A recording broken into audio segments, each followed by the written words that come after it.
input.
Yep.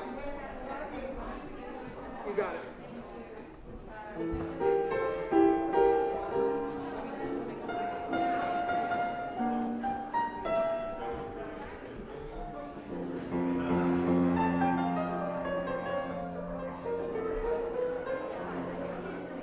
Just so awkward because I have nowhere to be. I can't be here, I can't be there, and you got to stand in here. And I'm up there and in their way. I hate that setup so much. Yeah, but then I got to turn around and canter, and I'm doing it from in here, and people over there can't see it. It's just a pain in the neck. There's literally nowhere to be.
We made yet another musical musician.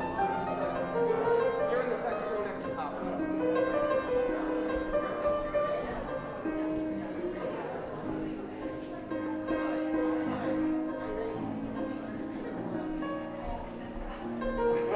find out, is this the last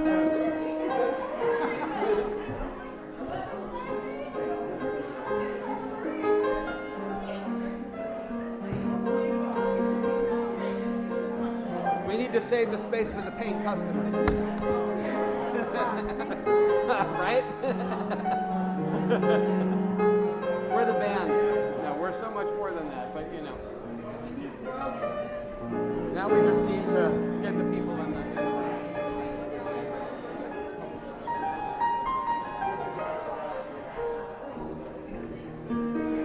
Hello. Question. Was the run through enough? Was the run through enough to get you where you needed to be? Close enough. What do you think? I didn't hear you stick out. Yeah, right. I had one note wrong on the first line, and then I fixed it. There you go. What's going on here? We got to consolidate. Oh. Yeah. Okay. Thank you, Chip. We got to smush.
Good morning.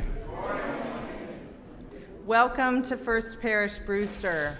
We are a Unitarian Universalist welcoming congregation of people of diverse philosophies and beliefs, people of various cultures and races, sexual orientations, gender identities, abilities, and socioeconomic backgrounds. Whoever you are, wherever you are on your path, may this be a place of rest and restoration on your journey. I'm Reverend Jessica Clay, the minister of this congregation, happy to be welcoming you to the service today with Kevin Badanis, our music director, and Twiggs Hastings, our Lifespan Religious Education director. Our services are recorded and available on our YouTube channel midweek. We do ask that all over the age of 4 mask while in our buildings. Please silence your cell phones at this time. We ask that all wear their name tags or fill out the sticker name tags in an effort to be more welcoming. We also welcome the noises, movements, and mirth that little ones bring to our services. Our services are 60 to 75 minutes long. If you need to leave before then, you're welcome to use the doors at the rear of the sanctuary. For those of you who may be first-time visitors this morning, welcome. Are there any visitors who would like to introduce themselves? Twinks will bring a mic to you. If there's anybody who'd like to introduce themselves. Any brave souls? You don't have to, it's okay. Okay, great. If you are visiting, please do make sure to join us for coffee hour outside on the plaza afterwards. Welcome on this Ingathering Sunday. This is our official kickoff to the church year. We're so glad you're here. Welcome on this morning, which we make sacred by our presence together. A big welcome to everyone streaming. Let's give them a wave. Let's give a wave to if anybody's outside. I can't see from here, but maybe. No? Okay. People may come outside. In community news announcements, we've started sign-ups for our covenant groups for this church year. There will be someone outside at coffee hour to answer your questions and help you get signed up. This is a great way to connect with members of the community for visitors and members alike. Who here does covenant groups? How much do you love them? Okay, come on. How much do you love them? Yes, and we'll be hearing from Kristen Knowles with a reflection on covenant groups in a little bit in this service. We're also in need of sign-ups for volunteers to bring flowers and hospitality for Sundays this fall. Please see the food certificate table outside to sign up. This is the Sunday of the month. Our second Sunday is when the membership book is available outside at the welcome table if you're interested in joining as a member today. Representatives from our membership committee will be there to answer all your questions if you're interested. Also, if you need a new name tag, if you never got one of the name tags during that first round, or if you lost yours and you are a member, please see one of our membership committee representatives today at the welcome table. Lastly, if you're looking for ways to get involved this fall, please see the back of your order of service. Lots of adult education opportunities this fall. Conversations about whiteness. I'm leading a fall retreat. Twinks and I are leading the new UU, and Twinks is leading a soul collage workshop. So lots of opportunities to get engaged this fall. So please do sign up for those if you're interested.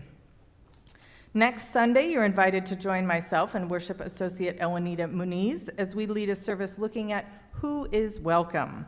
We say we are a welcoming community, but what does that really mean? Join us as we look at our welcoming practices and our invitations within them. Please join us at 10 a.m. After the service today, you're invited to join us for coffee and conversation on the plaza. Welcome to our service today. It is so good to be together.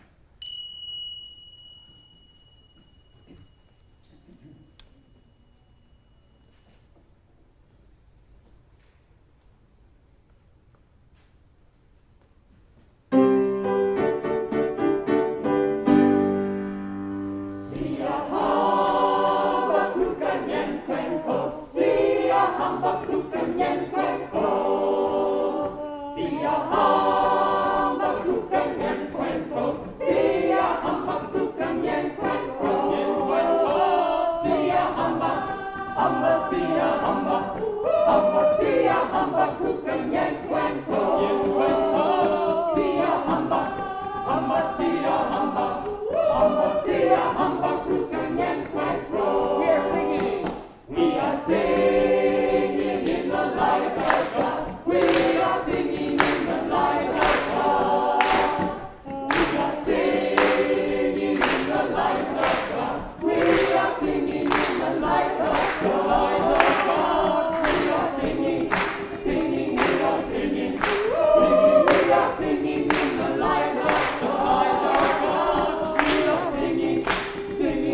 As summer passes and the usual signs of fall start to show, shorter lines at the Snowy Owl coffee shop, thank goodness, the return of the fall migrating birds, the colder air, and most of all, our church community regathering, coming together again after a summer of spreading out, especially after these years of pandemic, when it felt at times impossible that we would ever be together again. I feel my usual fall joy. My hoodies have been located, my Halloween plans are in place, but I have this sense of foreboding about just how rocky will our waters be this year. Lately, I've been describing my life like a slightly wonky clock. Like if life is a hand pointing towards 12, my hand is pointing towards 1.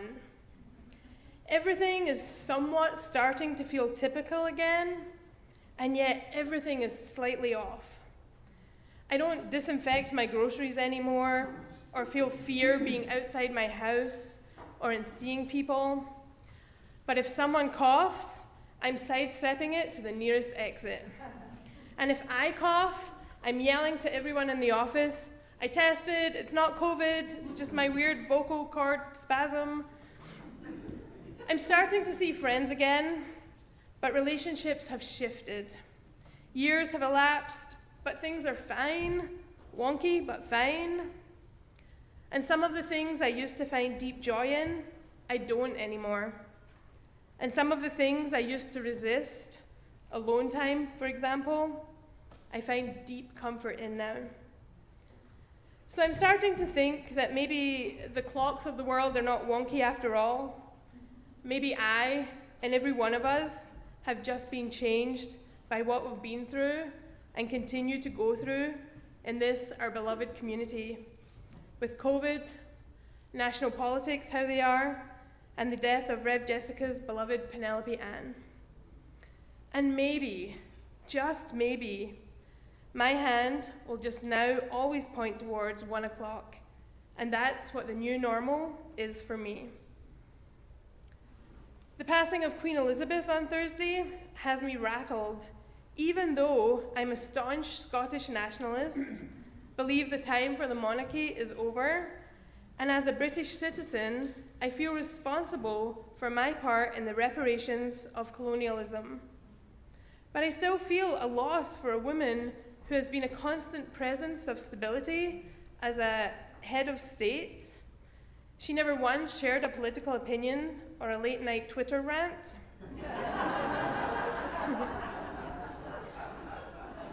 I sought counsel from a dear English friend of mine who lives in America also, and who shares similar political values, but has a more pragmatic outlook on life than me. And even she was feeling a sense of something herself, but she couldn't quite articulate why. What I believe it comes down to is yet another reminder that everything is in flux, that we really are not in control of anything. No matter how much we want to believe we are immortal, immortality is painfully out of our grasp. For some of us, the pandemic is over. For others, they are still isolated at home because of health conditions that mean isolation is a better choice for them. And we know now that at any moment our worlds could shift again, and that really all we have is what is in front of us right now. And for this morning, that means each other. That means this community that has held each other through really troublesome waters, and will continue to do so as the waters flatten out and then inevitably swell again. That's what a beloved community looks like. Holding steadfast together, no matter what. Look around for a second. Really look at each other. Feel the love that is palpable in this special and holy place this morning. A place that has held generations of folks looking for meaning and love in a world that is so often tumultuous. Smile at each other. We've made it, friends. In what at times has felt like against all odds, we've made it to this morning, together again, once again. Welcome home. Let's light our chalice and know that the flame will always be burning here, a beacon that will be a guiding light back to here, over and over again, as we begin once more in love.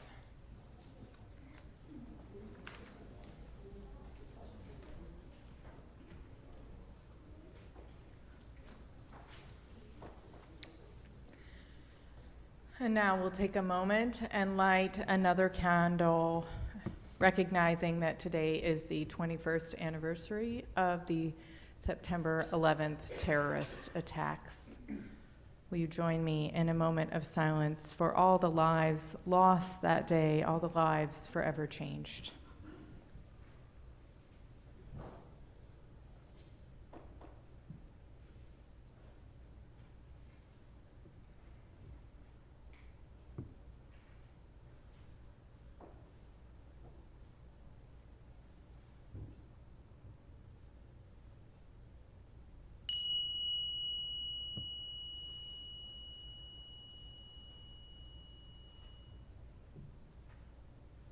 Thank you. And also, if you haven't brought your water up, you're invited to do so during the opening hymn. Please rise in body and or spirit, and we will sing as a call and a response, and then we will sing it as a round. Could I have an F, please? Follow me. Gathered here in the mystery of the hour.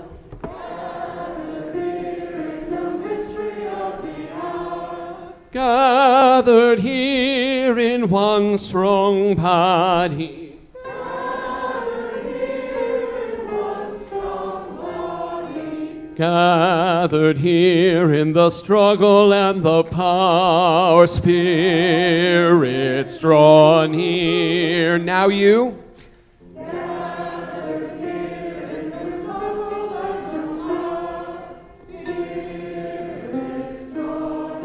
Everyone but the congregation start.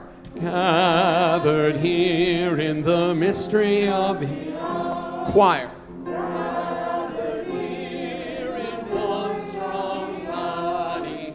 Gathered here in the struggle and the body. Spirits draw near. Again. Here in the mystery of the again. Gathered here, mystery of the body. Gathered here in the struggle, the power, spirits drawn. Again.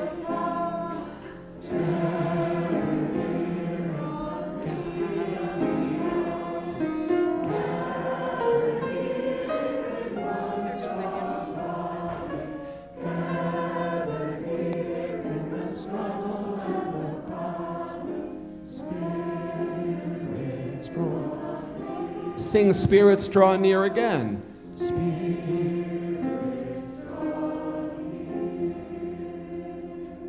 Please remain standing. We believe in love. Love is the doctrine of this church. We believe in truth. The quest for truth is a sacrament. We believe in helping others. And service is our prayer. We believe in the sacredness of life. To the end that all souls shall grow into harmony with the divine. You can be seated.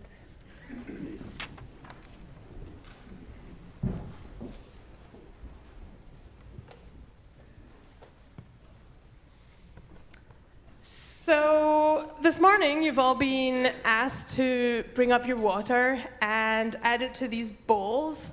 Does anyone know why? What is the name of what we're doing this morning? The water ceremony.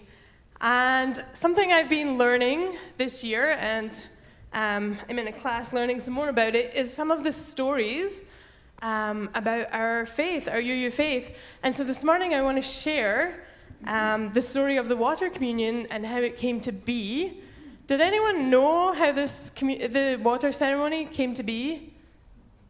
No, I didn't either. It's a fascinating story. So I just want to say I've only told the story the last 5 years, but it's okay. It's totally okay.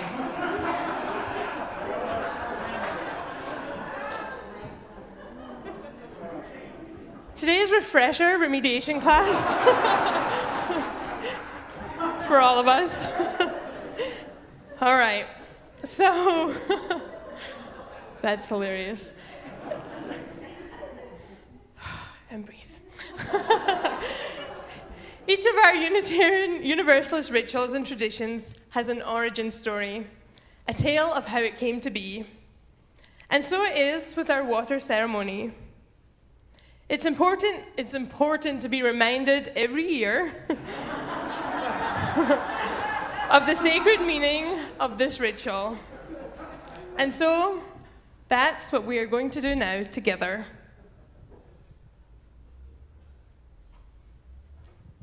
In 1980, a great gathering was held, a convention on feminist theology, and people came from all over the land to honor the journeys of two women, Lucille Longview and Carolyn McDade. They created a ceremony of water sharing for them all. You might recognize Carolyn McDade's name as the person who has wrote some of our favorite hymns.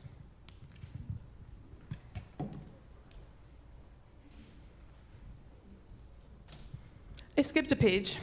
I was confused. Okay, hang on. Over 40 years ago, in the 1970s, in this country, women were rallying together to change the way that they were being treated politically, socially, and economically. Equality for women!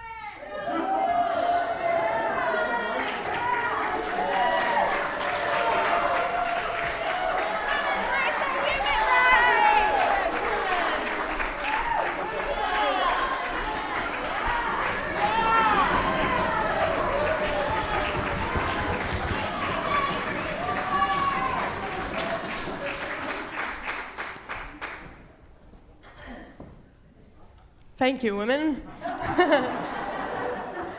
In 1977, at the Unitarian Universalist General Assembly, the annual gathering of UUs from across the country, the Women and Religion Resolution was formed. Our UUA bylaws were updated. Some of our songs were revised to reflect more gender-inclusive language, and our principles were revised. The words weren't the only things to change. People's ideas were changing too. This resolution challenged us and continues to challenge us as a denomination to examine our assumptions, our prejudices, and our most basic ideas. Now, in 1980, a great gathering was held, a convocation on feminist theology, and people came from all over the land to honor their journeys. Two women, Lucille Longview and Carolyn McDade, created a ceremony of water sharing for them all. You might recognize Carolyn McDade's name as the person who wrote some of our favorite hymns. Starting as a small stream of enthusiasm, there grew a mighty river of support.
free to join in singing. Come sing a song if you would like.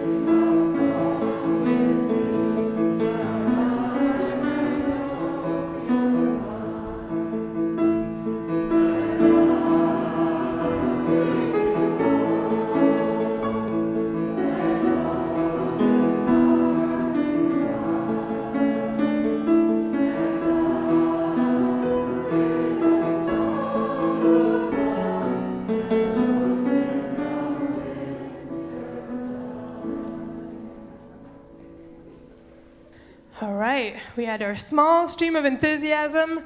Now we have our large river of support.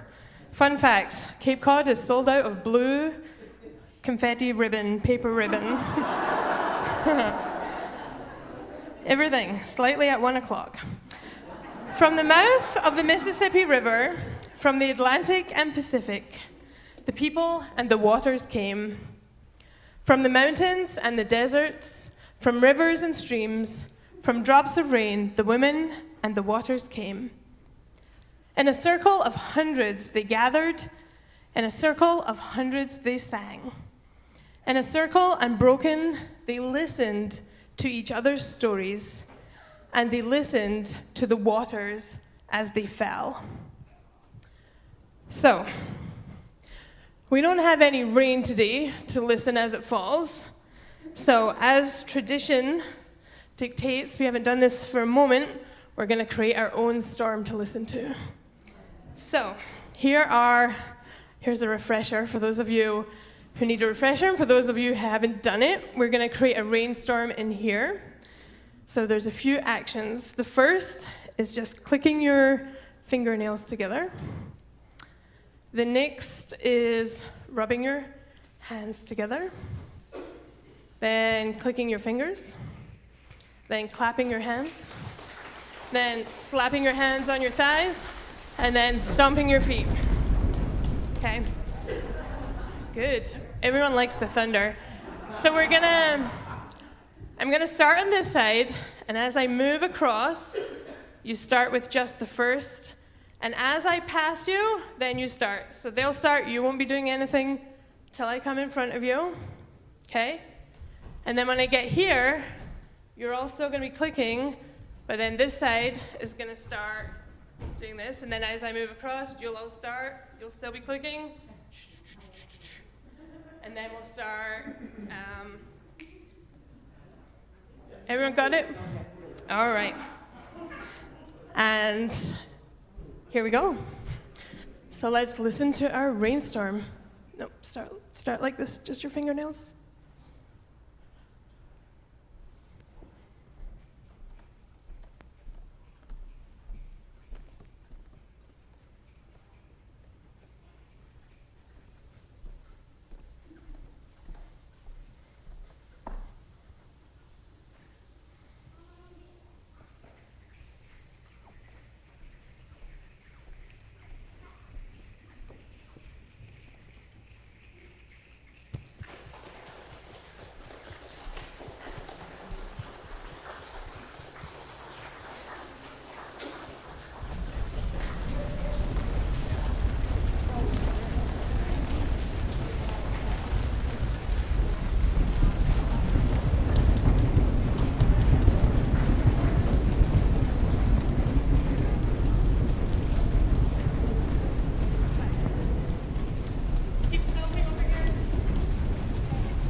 That was a great rainstorm.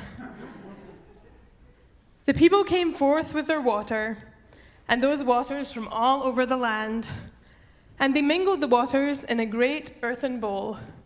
much like we have done in our earthen bowls. The people had embarked on a great pilgrimage, and their happy hearts were quivering with the melody of peace. They were coming home. And so, Unitarian Universalist congregations everywhere have taken this ritual and reimagined it in countless ways, yet always returning to the ideas of mingling our journeys, our stories, our intentions, and of coming home. The spirits of water exist in every raindrop. Oh, I see what you're saying. Didn't think about the logistics here. In the wombs of childbearers,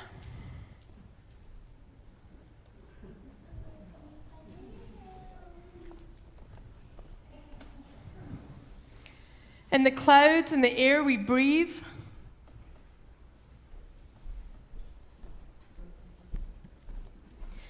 in the rivers, in every stream and puddle, in the vastness of oceans.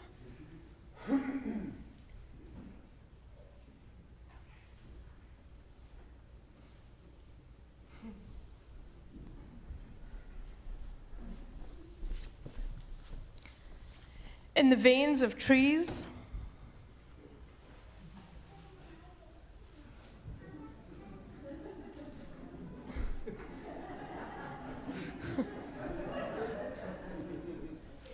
In every rainbow.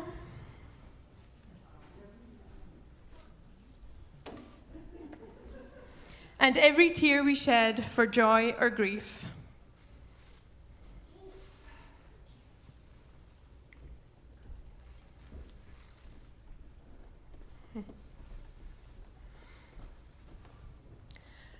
We are literally water, living on a ball of water in a pulsating, breathing, and alive universe.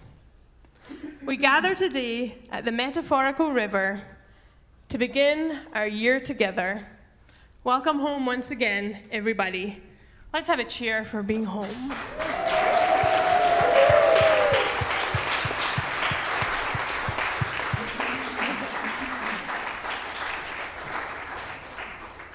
Thank you, prop holders, and thank you, Emmett and Liz Libby, for being prop creators.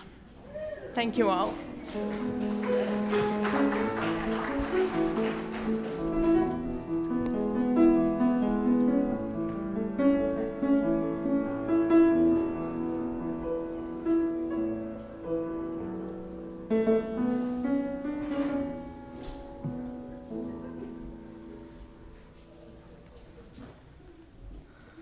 All right. Now is our time for meditation and prayer. And our prayer today is created by the Order of Julian of Norwich, a contemplative order of monks and nuns of the Episcopal Church based on her writings. She was a 14th century mystic. And it's a body prayer. It's also amended by Reverend Shea McKay. So I invite you, however you feel a body prayer would best serve you. If you want to rise in body or spirit, you can do that. We will be doing motions with it. If you want to remain seated, you can do that as well. But whether you are risen or seated, I invite you to cast your eyes down or close them and try not to notice what other people are doing around you. And just focus on yourself. And the point of a body prayer is to get us out of our heads and get us into our bodies. So I will go through the motions a couple of times, and then I will just give verbal prompts for it.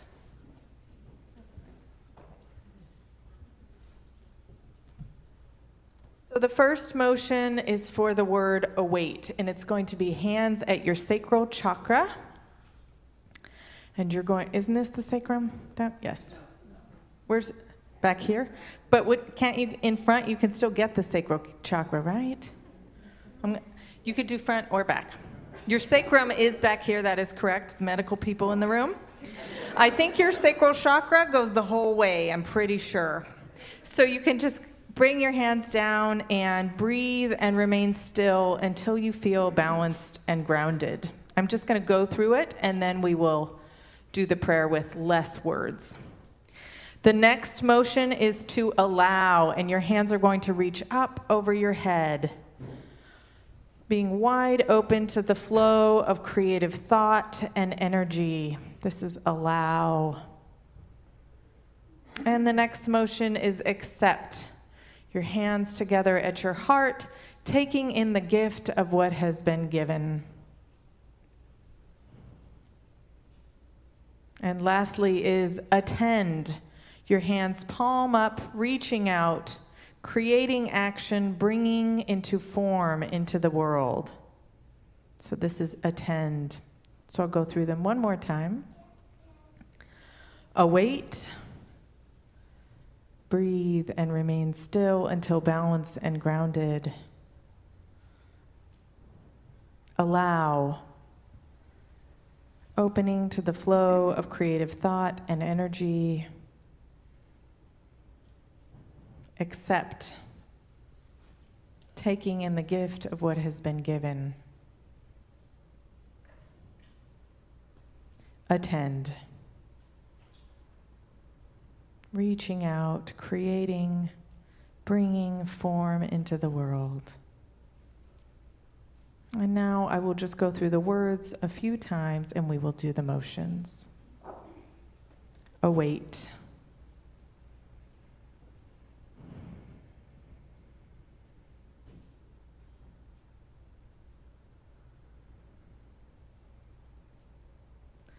Allow.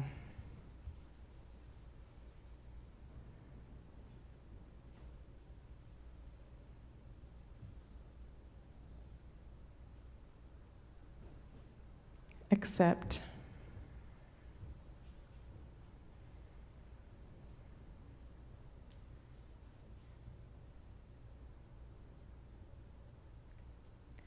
Attend.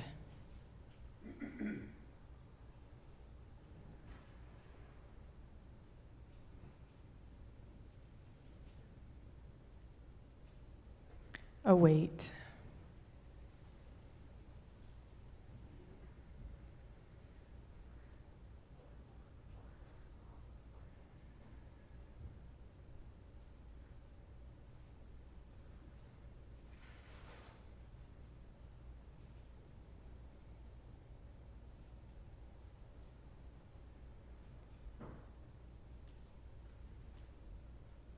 Allow.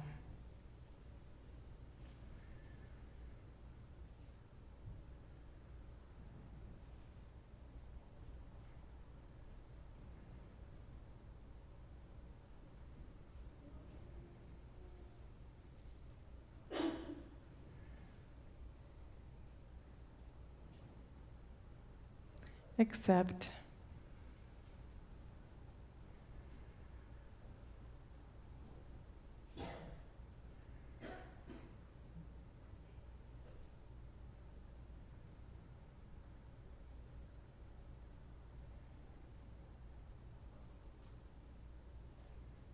Attend.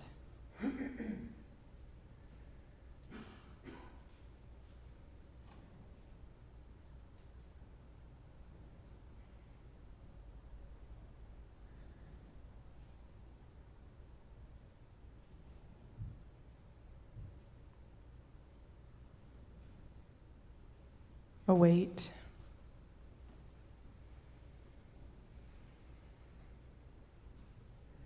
Feel yourself being grounded, balanced.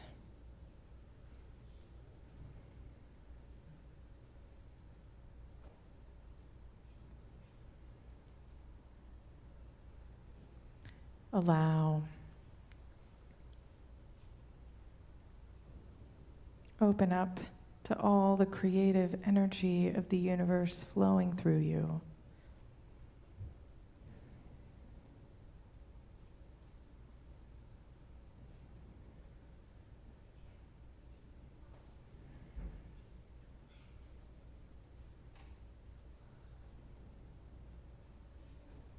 accept.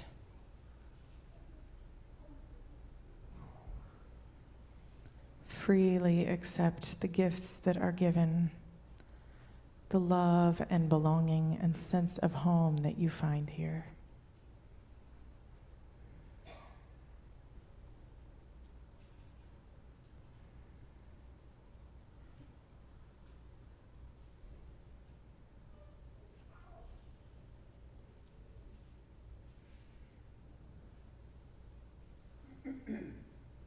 Attend. Palms out, ready for action, ready to bring justice into the world, ready to bring more love into the world, more connections, more generosity, more kindness.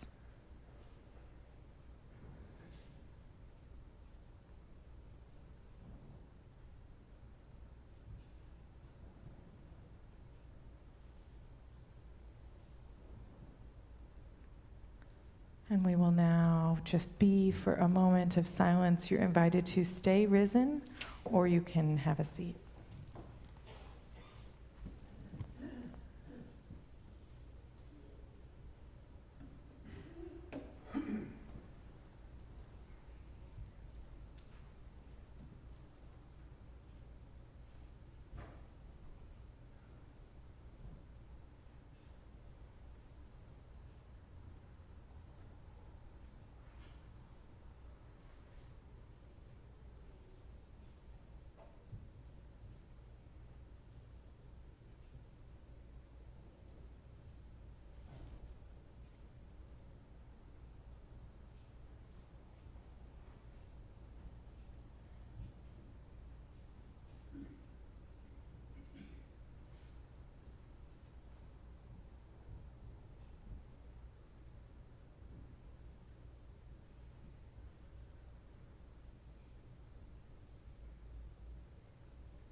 I'd now like to invite Kristen Knowles forward for a covenant group reflection.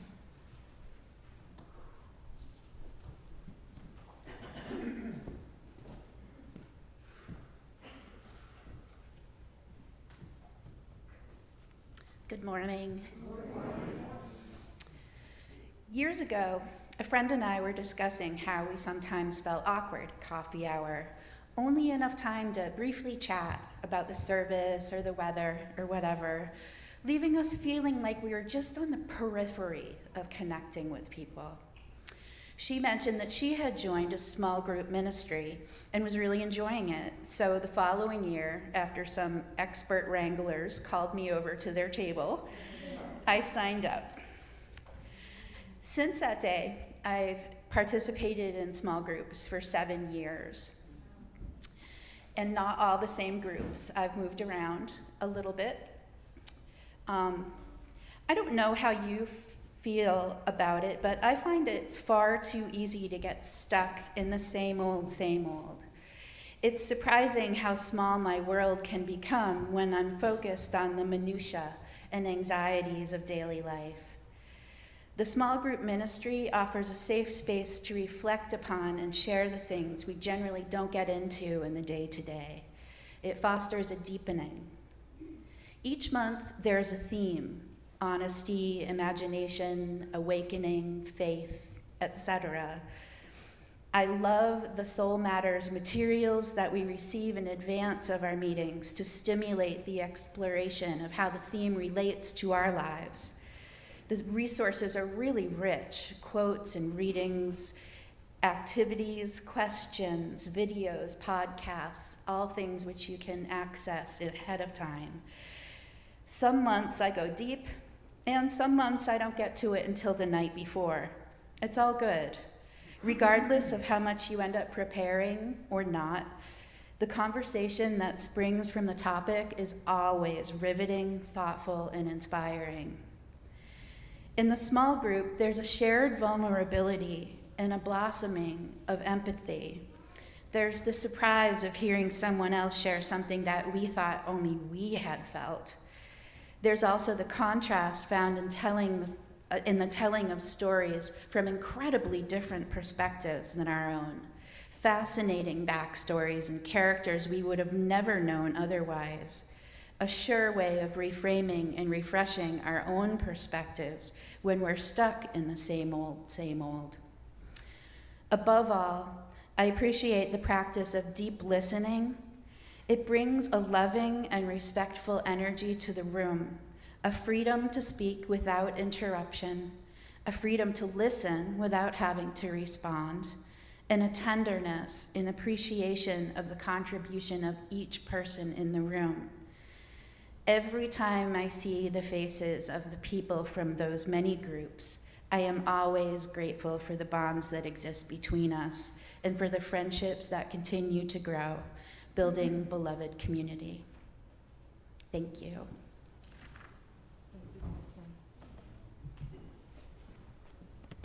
Thank you, Kristen. As I said, there will be a sign-up table out front during coffee hour for the Covenant groups. Now, before I start the intro to the offertory, if you just want to look in the aisle next to you and maybe pull in any streamers so that our beloved ushers and choir don't trip, that would be really nice. And just make sure you have masks on.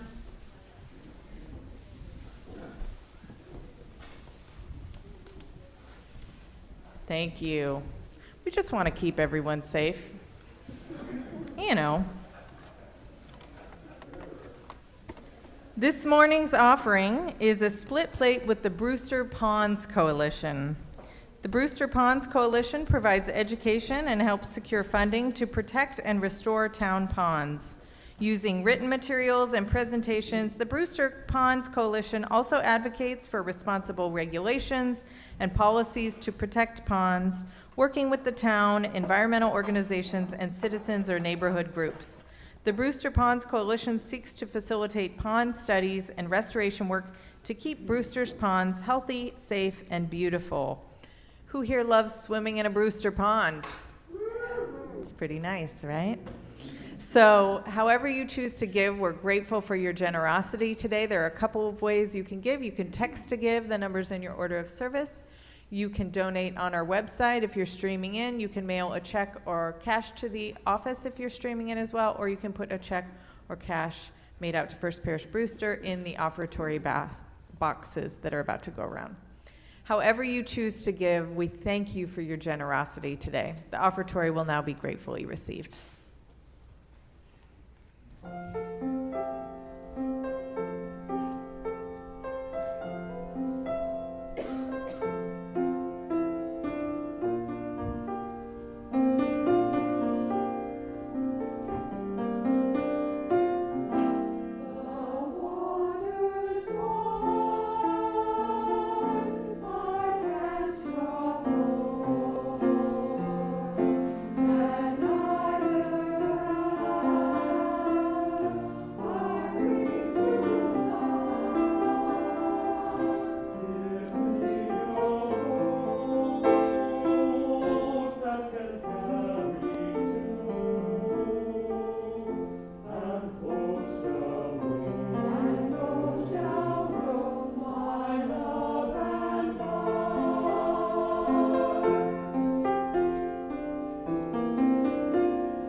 Remember how at the beginning of the service I said our services last 60 to 75 minutes? We're going for 75 today, folks.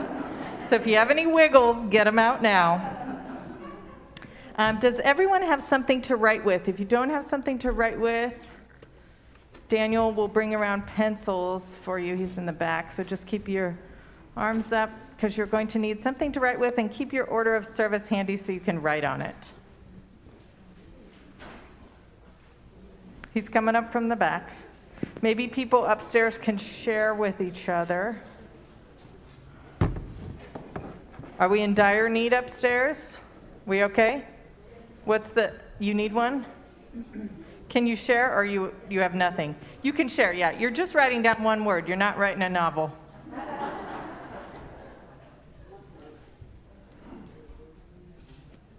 There we go. And Daniel will come over to this side next. Thank you, Daniel. Let's give our ushers just a round of applause. And our greeters as well. We had a fabulous training for them this past week. And the people who do hospitality, let's give them a round while we're waiting. And flowers.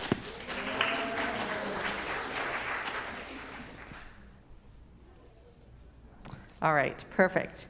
So first we're going to bless this water, and then you are going to bless each other. We did this long before COVID, so we're bringing it back this year. And before you get, a little nervous, like I don't want to have to touch another person because I'm still a little COVID conscious, there are options where you can just keep your hand on your chest. So there's variations for whatever you need. So first, let's bless this water. So will you hold your hands up towards this water, which has been gathered? Let's shout out some of the places this water came from. Red River, Orleans. Fish Pond, I heard. Northeast Kingdom, Vermont. Scotland. Whoa. Seymour Pond. Elbow Pond. Probably some tap water in here too, I'm just guessing. Brewster, exactly. Okay, so let's just hold up our hands. This is a blessing for water by Starhawk. Praise and gratitude to the sacred waters of the world, to the oceans, the mother of life, the womb of the plant life that freshens our air with oxygen, the brew that is stirred by sunlight and the moon's gravity into the great currents and tides that move across the earth, circulating the means of life, bringing warmth to the frozen Arctic and cool, fresh winds to the tropics. We give thanks for the blessed clouds and the rain that brings the gift of life to the land, that eases the thirst of roots, that grows the trees and sustains life even in the dry desert. We give thanks for the springs that bring life-giving water up from the ground, for the small streams and creeks, for the mighty rivers. We praise the beauty of water, the sparkle of sunlight on a blue lake, the shimmer of moonlight on the ocean's waves, the white spray of the waterfall. We take delight in the sweet singing of the dancing stream and the roar of the river in the flood. We ask help to know within ourselves all the powers of water, to wear down and build up, to ebb and to flow, to nurture and to destroy, to merge and to separate. We know that water has great powers of healing and cleansing. We also know that water is vulnerable to contamination and pollution. We ask help in our work as healers in our efforts to ensure that the waters of the world run clean and run free, that all the earth's children have the water they need to sustain abundance of life. Blessed be the water. Not yet. So you are invited to think of a blessing that you need. What's a blessing that you need today? And you're invited to write that one word or phrase down on your order of service, easy to read. Your neighbor is going to read it. So if it is something that is deeply private, maybe put something else. And this does not warrant conversation yet. So go ahead and write down a blessing that you need. What did you come hungry for today? What is your soul in need of today? And I invite you to sit in silence while you write these blessings.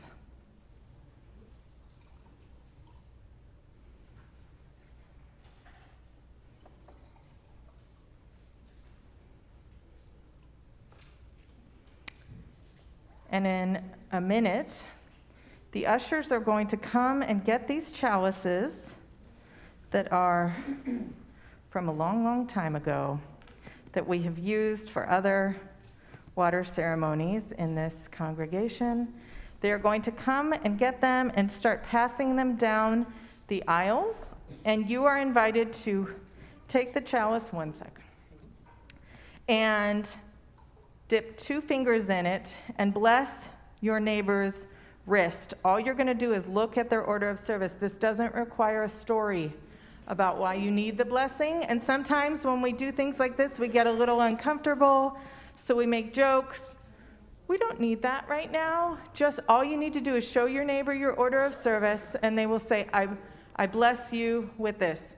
If you don't want your wrist blessed, you can place your hands on your heart, and then they will just hold up their hand and bless you. So you can place your hands on your heart if you don't want them to dip their fingers in and bless your wrist. Sorry, if you want your wrist blessed, hold your wrist out. If you don't want your wrist blessed, go ahead and place your hands on your heart. You could bless their wrist or their palm, and then pass the water down. And you're just going to pass it along the pews, and then you're going to hold silence for each other. In holding silence, you're doing this so that all who need their blessings can hear them. Can hear them from their neighbors, can feel them, and be present to the sacredness of this moment. Thank you.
And after you have been blessed, you're invited to just cast your eyes down or close them and just receive that blessing.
Thank you all for blessing each other.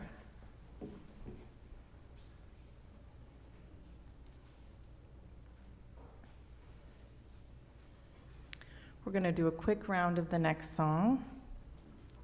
Some of you know it. I'm just going to sing it and join in with me once you pick up the tune.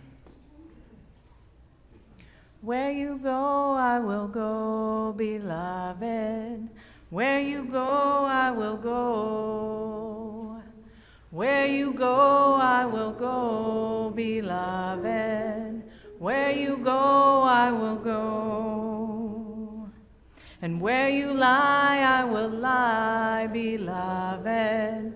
Where you lie, I will lie. And where you lie, I will lie, beloved. Where you lie, I will lie. And your people are my people.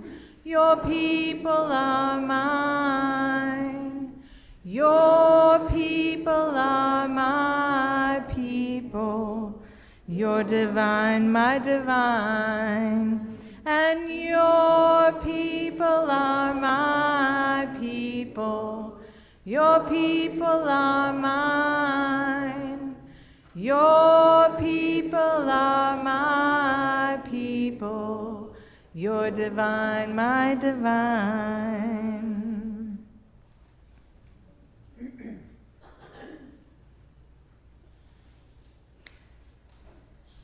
So as we have blessed each other with the waters that are gathered, we're also aware that we are in a drought, so I will offer a blessing over emptiness from Reverend Elena Cobb. Blessed are you, barren land, desert fields, salted earth. Blessed are you that cannot grow, that will not grow, that cannot bear to conceive the anguish of growth. I do not curse you with promises of healing, restoration, or renewal. You who cannot hear it and cannot hold it. You whose humanity is a tenuous, fragile memory. I will sit beside you, husk and shattered vessel. I will sit inside your gnawing fast, your thirst, your numbness, and your void. I will laugh with you at the hollow of the wind. Shed tears unknown and unbidden, I will join you in the empty, your endless lack abiding within me also. And I will remember for the both of us. I will hold you for the green. In the terrible famine of these moments, I will keep it far from you, out of sight, not even a whisper upon my face. I will live as you, a creature of the dust, till you can smell the air of far-off places, and finally dream of rain. This poem was shared with me as I was reading the book The Four Winds by Kristen Hanna. Has anyone read this book? Oh, I loved it so much. This story follows a family of farmers during the Great Depression. They live in the upper part of Texas during the Dust Bowl times, and they grapple with whether to go west to seek work or keep staying at home and praying for rain. Pretty much everything that could go wrong for this family goes wrong. But throughout the book, they continue moving forward. They lived through so many dust storms where dust would rain through the house. They would have to hide under the kitchen table, under wet sheets. Dust pneumonia was a thing where the silica dust would build up in their lungs. And one of the characters, a little boy, gets it and is in the hospital with it. This family lived through terrible heartbreak, through infant loss, abandonment, extreme poverty and hunger, and yet, like Kristen Hanna writes, love is what remains when everything else is gone. This book is a testament to the power of love. Yesterday, I led a funeral for someone in the wider community. Funerals remind you that love is what remains when everything else is gone. This love that held this family together, that held friendships together spanning 70 years. Funerals quite often are a testament to the love that remains.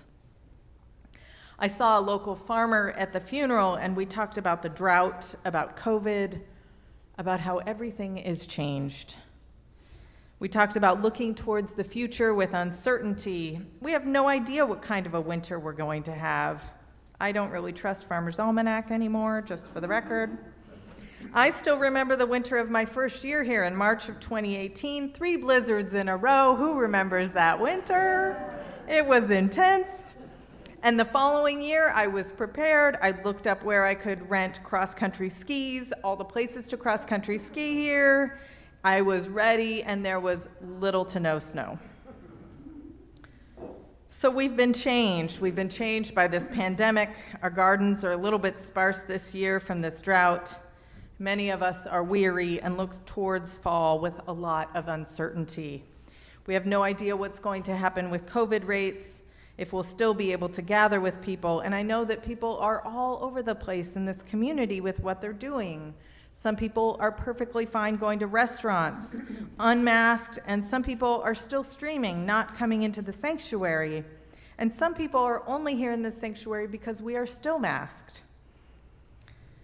There was a certain sort of innocence that existed before the pandemic. Sure, we were wary about germs, but like Twinks talked about in her opening, when someone coughed near us, we didn't have such a reactive response, as many of us, myself included, do now. And I look warily towards the time when we won't be outside anymore because of the cold and what's going to happen with COVID rates and new variants, fear and anxiety of what is present. And for myself, I try to focus on what's right in front of my nose.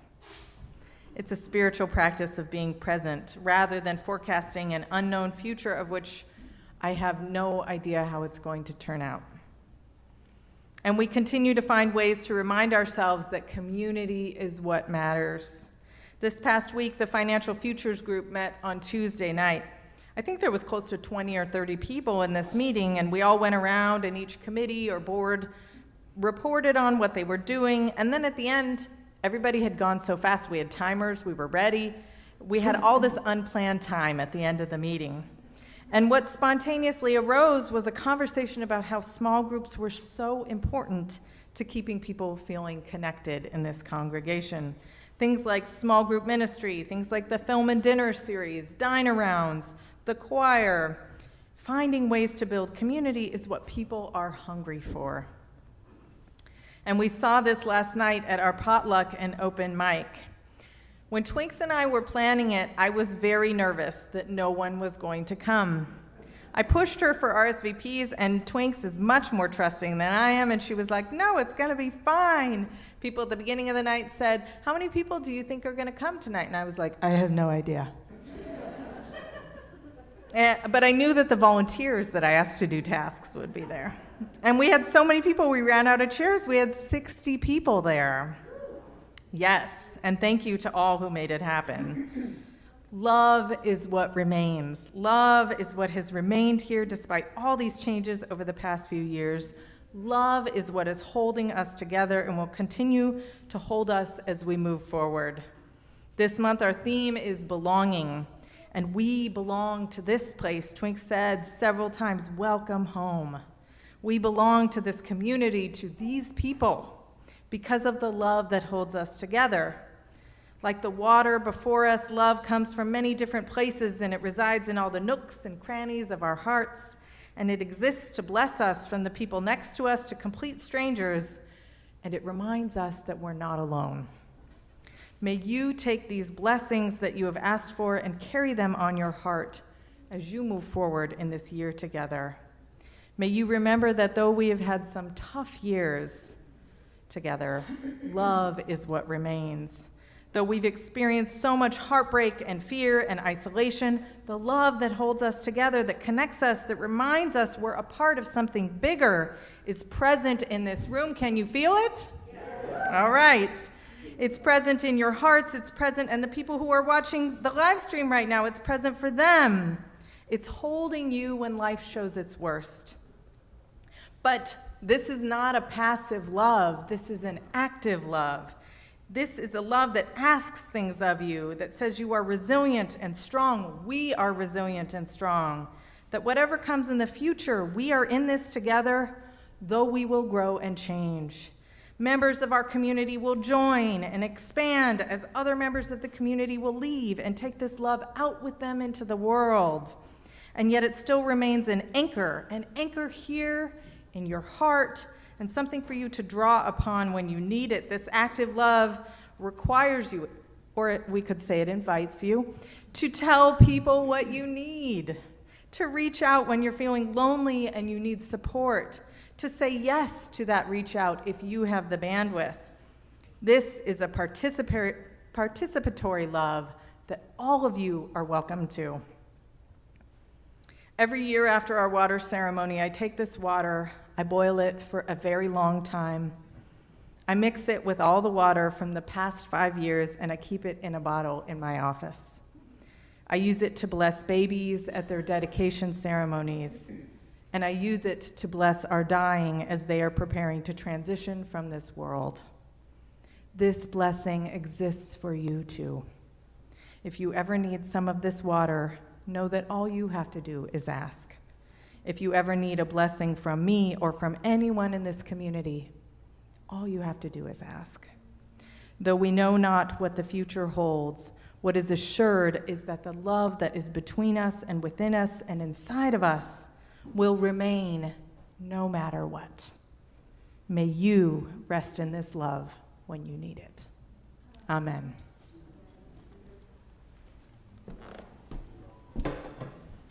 Our closing hymn is 1021 in the teal hymnal. It is Lean on Me. And I do it a little differently because the way it's been edited is a bit confusing and doesn't really reflect the way the song was written, but it just requires that you follow along. Let's rise and do 1021 Lean on Me. Your verses are on the first page, and when I sort of shout out chorus, you sing the chorus that we all know. There's a bridge too, and that's found on the last 2 pages. Lean on me when you're not strong. I'll be your friend. I'll help you carry on, for it won't be long till I'm gonna need. Keep going, somebody to lead. Call on me, brother. You just call on me, brother. When you need a hand, we all need somebody to lean on. I just might have a problem. Understand? We all need somebody. Do the chorus. Lean on me. When you're not strong, I'll be your friend. I'll help you carry on, for it won't be long till I'm gonna need. One more time, do that chorus. Lean on me. When you're not strong, I'll be your friend. I'll help you carry on, for it won't be long till I'm gonna need somebody to lean on. Amen. Will you face each other for the benediction? So you can turn towards the middle. Upstairs can turn towards each other. Our benediction today is by Heather Januels. Let's take a breath together. As we leave this place, may we know and share these blessings. After a long, dry heat, cooling waters. After the rain, a shining rainbow. After the long day, a sweet night's sleep. After the worry and the tears, a shooting star to bear our wishes to the heavens. After the gathering, the departing, only until we gather again. Amen. May you take these blessings with you out into the world and join us for coffee hour.